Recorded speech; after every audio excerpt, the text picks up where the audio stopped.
So in this lesson, we're learning to create complex shapes using a combination of curves. So we're going to look at the first object, which is this wine glass. So I'm going to make this top layer visible. This lesson, this recorded lesson, is a review of what we did in class. So I'm going to make this layer visible. Like I said, this glass layer, I'm going to tap my over this my space bar over the front view. And for this, I want to create a curve that essentially outlines one profile, one side of the profile of my wine glass here. So I don't need to do both. I'm only doing one side. I'm only going up and down one side. I want to, when it comes to the glass part, this vessel, I'm going to go up the outside, and then I'm going to come down the inside, and I'm going to end here because I want my glass to have an outside wall and an inside wall. I do not want to go across because that will close this and it won't give me an open glass. This process that I'm looking at, taking a curve and outlining one half of the profile, I'm going to revolve that curve around an axis. So in this case, it'll be the y-axis to create my shape. This process I can use on any object that is basically symmetrical on all its sides. So, for example, a glass, some bottles, anything that's symmetrical as you rotate it all the way around on all of its profiles are exactly the same. In other words, this profile and this profile are exactly the same. If I rotated the glass 90 degrees, it would be the same profile. Those kinds of things I can use, and I can create just one curve that outlines, again, half of the profile. Doesn't matter, I could start in here and work my way out, or I could start down here and work my way up. I'm going to start down in here, down at the bottom middle, and I'll work my way over.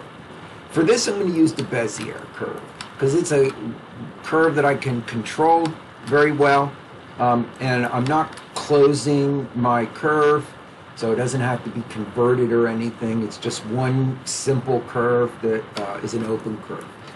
So I'm going to start down here. I see a little bit of distortion, so I'm just going to put my first point down here and go straight across. So my Bezier, go to about here, click.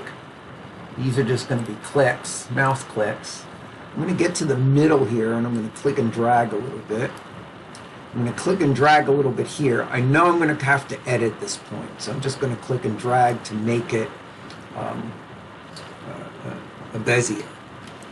And then I'm going to go to about the middle here, and it's a small curve, so I'll click and drag a little bit. And now I'm going to start clicking and dragging because I have a lot of curves here. So I'm going to click where the curve begins here, trying to match these curves as much as possible as I go up the outside. I'm holding the Alt and I'm using the middle mouse button to move around and the right mouse button to zoom in and out here.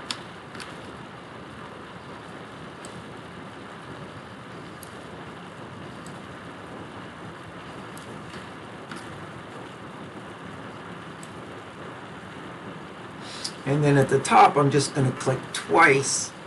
First time to make the outer wall end, and then the second time to make the inner wall start. Now when I go down the inside, I'm going to try and place points about the same location, just inside of where I did the other points. So I kind of want to make these even as I go down.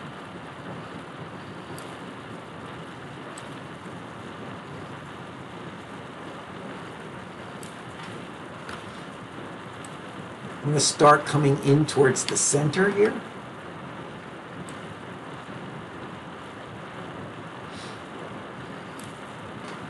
and then finally kind of end down here. Q to end it. And then, like I said, I know I have some editing to do.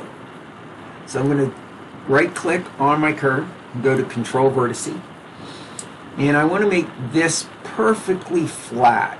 You can see that it's not. So I'm going to select both of these control vertices. I'm going to click and drag. I'm going to go to my scale tool, and I'm going to scale in the Y direction to flatten them out. So if I click and drag towards the middle, eventually, when I hit the middle, it stops. I can't go anymore. And now I'm perfectly flat.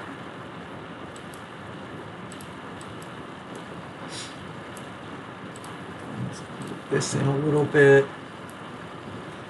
So it made, I must have accidentally clicked and dragged here. I want my anchor preset here to be a corner. So I'm going to go and select the anchor preset. Go to Bezier Curves, anchor presets corner. So now it's a flat corner.